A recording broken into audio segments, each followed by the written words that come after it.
Hi guys, I'm back again with some more stories for you today.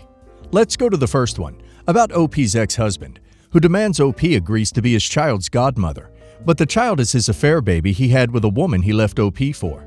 Listen to the story to find out the real reason he wants OP to be the godmother, and of course to hear my insights. Enjoy the stories, guys, and don't forget to like and subscribe, and of course, don't forget to leave a comment. I, 32 female, and my ex, 27 male, are fairly successful business partners. We were friends at first. Slowly we got together, and were together for 3 years. I made it clear I am AS, as I have no desire for S. The whole act ranges from disgusting to indifference for me. I had a very traumatic experience in the past which resulted in my daughter, 8 female, whom I love very much. My ex understood and said he doesn't have high S drive either and wants to be with me. I was madly in love and thought finally met my match. 3 months ago, it all came crashing down when I find out he has been cheating on me for months and his affair partner is pregnant. I was devastated to say the least. I've decided to be celibate for the rest of my life to save myself from heartbreak. I moved away from my ex to another state as we are expanding our business. I plan to move in with my daughter permanently once it's set up. My ex's family love me, and I love them too. We share a good relationship despite my ex. His grandparents invited me to celebrate their anniversary over brunch. I love them, and we 3 share inside jokes. Ex and his now pregnant girlfriend were present. I managed to avoid them for the most part. Ex's girlfriend got up, announced her pregnancy, and looked me straight in the eye and said, "We want you to be our munchkin's godparent once he comes." I was awkward, anxious, and straight up pissed. I laughed to keep my appearance and said, "Oh, you don't want that. I'm moving away. The baby needs someone who can be around." The party went silent, and the mood definitely changed. I left in the next 40 minutes. My ex has been blowing up my phone and calling me selfish, that I didn't consider the grandparents' feelings and ruined their day. They are all very upset over how the party turned out. His girlfriend is embarrassed and has been crying. I asked him why did he put me in that situation. He said grandparents were very upset I wasn't going to be part of the family anymore. So girlfriend thought making me godparent would somehow make them happy. I've stopped responding, but I do feel guilty for ruining their party. Maybe I should have dealt in private. I love them, and I don't want this to be our last moment. Well, it's not OP's fault his affair baby mama isn't liked by his grandparents. In fact, I'll bet anything the grandparents are telling him that he ruined the party, and he's flipping it to make it OP's fault. If X is going to gaslight OP and guilt trip her even before the baby is born, maybe it's best to split up the business. X is a cheater. One who cheats in marriage will cheat in business. And now let's see if the community agrees with me. Resurrection Scary says, they thought they could put you on the spot into accepting and legitimizing their affair in the eyes of the family, and they are pissed you didn't play along. Duck them. They were classless, tacky a-holes all the way. I would have responded, "You are out of your damn mind to ask me that. Were you raised by baboons?" Octuplicate says, not the a-hole. The audacity asking you to be godparent to their unborn baby when your ex cheated on you with her. So wild that people do this. The disrespect. Status Pattern 7539 says, not the a-hole. Ex will know that grandparents don't approve of affair partner.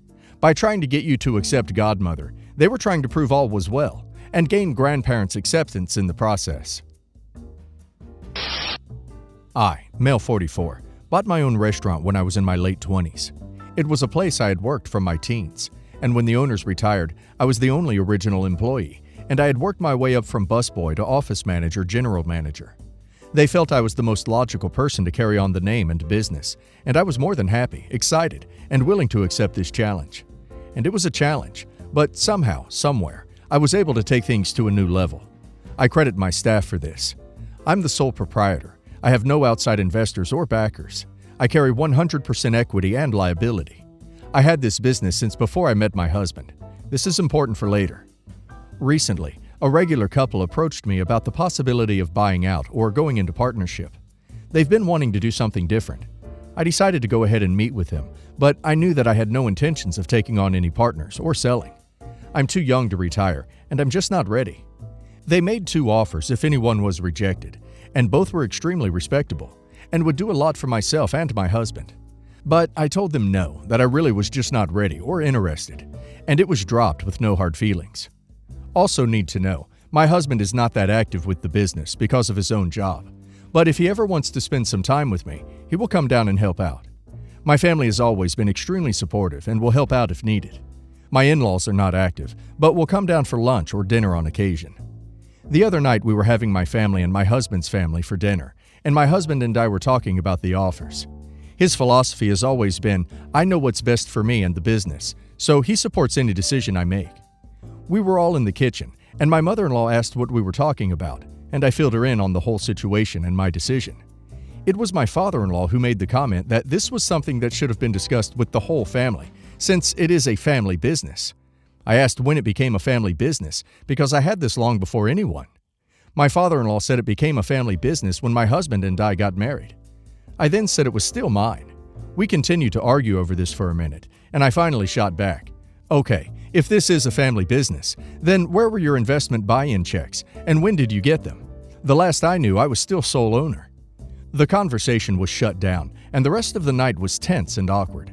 Later, my husband and I were talking about it, and while he completely agrees with me, he said my delivery was a little bit a-hole-ish. It's kind of been sticking with me, so I was wondering, am I the a-hole for asking where their investment checks were? I think I can edit. Hopefully this works. Edit. A lot of people have been asking about the prenup. Yes, I do have a prenuptial agreement. My mom and dad both strongly and aggressively suggested that I get one, and I had already been thinking about it and was going to talk to a lawyer anyway. The prenup basically covers me for everything I started with. I had my house before we met as well as the business. So in the prenup, it states that he is not able to touch any of my assets that I had prior to marriage, and the business and house are considered mine. I also just bought a brand new car, and I financed it and titled it solely in my name and paid for it. We keep our finances completely separate, and I carry the brunt of it since he moved in with me. So if anything were to happen, he can't even touch my car. I'm very well protected. It's OP's business and solely OP's. Just because someone in the family owns a business, it doesn't automatically become family owned. OP's in-laws were clearly stepping over some boundaries and didn't even realize this. Good for OP for shutting this down right away. And now let's hear the community's opinion. Ian Caradoc says, not the a-hole. Some people require a little more correcting than others when it comes to assuming that what's yours is theirs. Obiter Dicta says, not the a-hole. Your father-in-law needs to grab a dictionary and look up the definition of family business, because this ain't it. Fickle Willow 4836 says, not the a-hole. Your father-in-law was out of line. I do think you and your husband should take this as a lesson to not discuss your family business or finances with your family. When you let people know what is going on, they seem to think it gives them a say. So I think it's better to keep your finances private.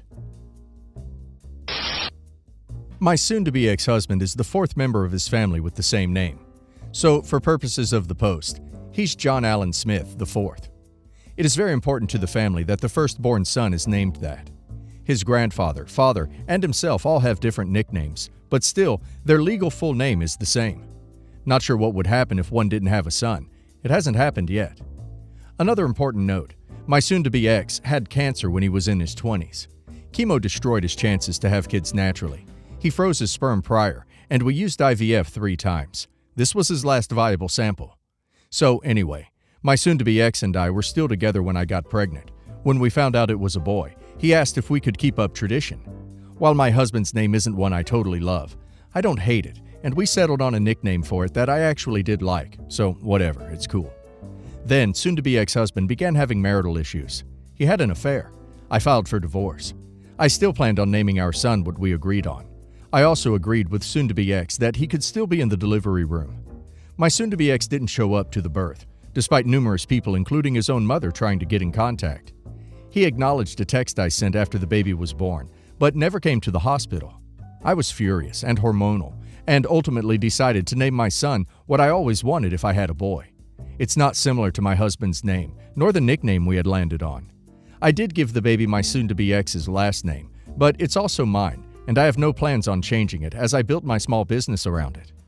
Soon-to-be ex finally came by when my son was a week old. He blocked me on Facebook long ago, so he didn't see what I had named him. When I introduced him, my soon-to-be ex was surprised and asked why his name wasn't what we agreed. I explained that given all he had put me through, he forfeited all rights to picking the name. Soon-to-be ex was pissed and left not long after. My soon-to-be ex's family says I was wrong to do this, and I broke tradition. He'll never have another son to do this with. I broke a multi-generational cycle. They claim I should have gone along with it. Even some of my family said it was cold. Am I the a-hole? I don't think OP is in the wrong here. He had an affair. He ruined his own life. Why should OP be expected to name her child after a cheater? He cared so much he didn't turn up until a week after his child was born. It doesn't matter if they've broken up. The child should come first for him, and whilst he may not have been there at the birth, he should have been there straight after, at the very least the next day. OP is going to be a single mom, and he showed he isn't going to be there. If he cared, he would have been. And now let's hear the community's opinion. Baron MM says, not the a-hole. It's their tradition, but your baby. If he can't even be bothered to be at the birth, what's he going to be like co-parenting? Get It says, not the a-hole. It's not traditional to cheat on your wife. Or is it in his family? It's not a traditional name for you, and he showed little regard for you and your baby. So, yes, he forfeited the tradition himself. It's his fault, and his family can blame him for the break in tradition. Fantastic Focus says, not the a-hole. He didn't show up until a week after he was born. It's pretty clear he doesn't care enough to be involved. Why should your child carry his name if he isn't planning on actually being a father? My 45 male, current wife Alicia, 29 female, is the stepmother of my 2 kids, 10 female, 8 female. My kid's biological mom died 2 years ago from a rare form of cancer called mesothelioma. From diagnosis to losing her, it was just over 4 months. The hospital that had treated my late wife offered grief support groups that specialized in helping kids deal with their grief. I decided to take my kids to the support groups. Alicia was working in the gift shop of the hospital, so we'd pass each other regularly. My kids were also getting private sessions with a social worker, so I'd sit in the coffee shop and could see Alicia from there. One day I struck up a conversation. One thing led to another, and we married 6 months ago. When I was married to my late wife, I never imagined that my kids would need a nanny. But we started off poor. Things have changed financially. Alicia is a great person who helped me get out of my shell and socialize, always getting me thoughtful gifts. However, she admitted she didn't anticipate the thankless, back-breaking tasks that come with raising kids. Her mom did everything for her growing up, so she doesn't know how to cook, but neither do I. She didn't drive much, so the thought of carpool lanes makes her want to tear her hair out. Kids can be fickle. Alicia ordered pasta for them once, and my older daughter asked if she could make it like her mom did, and that really set everything off on the wrong foot. The final straw was when my younger daughter got sick. My wife and I were scrambling because neither of us knew how to make the special soup my daughter wanted, and Alicia had never cared for a sick person other than me, and I just grin and bear it. I ended up sending Alicia to a hotel, because if she got sick, I probably would too, and I also didn't want her getting sick, period. I realized that this was a toxic situation, and that I did not marry my wife because I needed a cook or a maid. I did not need her to be what my first wife was to love her. After that, I told the girls we would be getting a nanny. We were already outsourcing cleaning, so the nanny agreed to take care of the kids and cook meals. My daughters were upset, and even though the nanny we hired was the sweetest older woman, they asked why Alicia isn't taking them shopping or watching TV with them. School just started, and both kids are already sick. The nanny was supposed to be off, but my older daughter heard Alicia saying she was calling the nanny because this was her area of expertise. She got upset and said she didn't need a nanny. I asked if the nanny was mean, and she said no. Alicia got upset and told her to show all the adults some respect. Then my younger daughter started crying. Am I the a-hole for hiring a nanny? I think my daughters need to be kinder to the situation. I watched the nanny cams. The nanny is not being aggressive. Since she came, I'm less stressed. Alicia is less stressed and doesn't feel like she's being forced into a home economics class where it's all about what she's doing wrong. Potential Shelter 624 says, you're the a-hole for not giving your kids a chance to bond with your wife before getting married. The nanny is the only good idea you've had so far. Hetty Harlow says, you met your wife accessing grief support services at the hospital your first wife died at. You married quickly and didn't stop to think if the new younger wife was a good fit for your children. You can't outsource emotional intelligence and sound decision-making. You're the a-hole.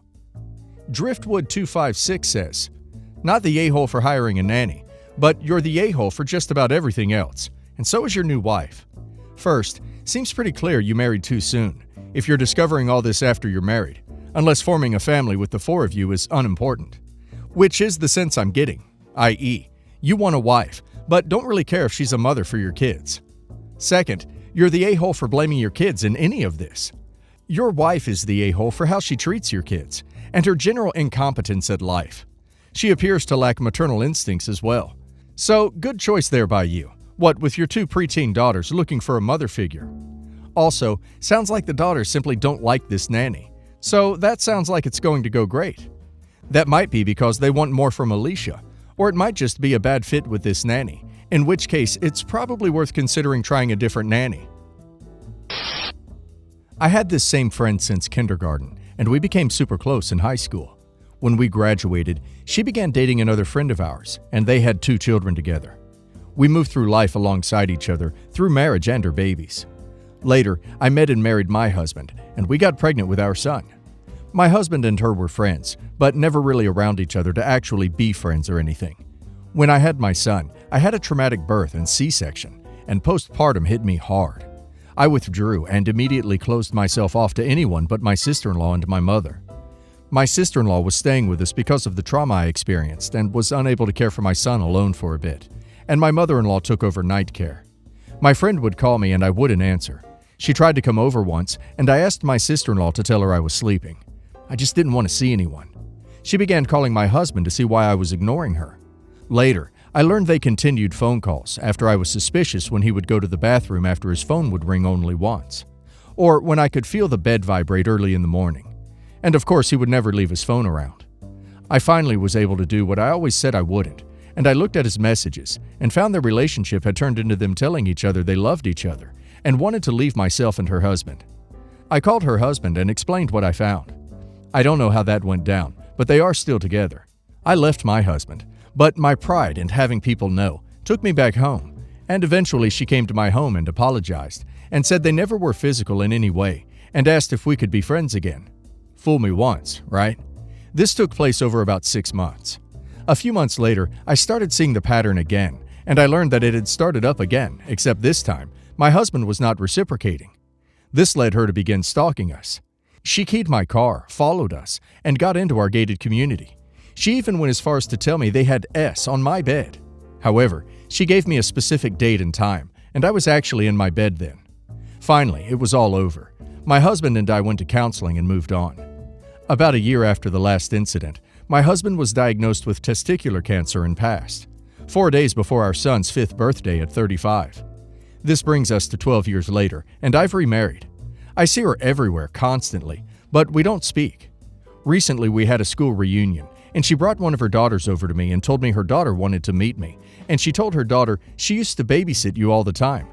Because her daughter was with her, I didn't say anything, but I would have liked to, and just said, yes, I did, and left.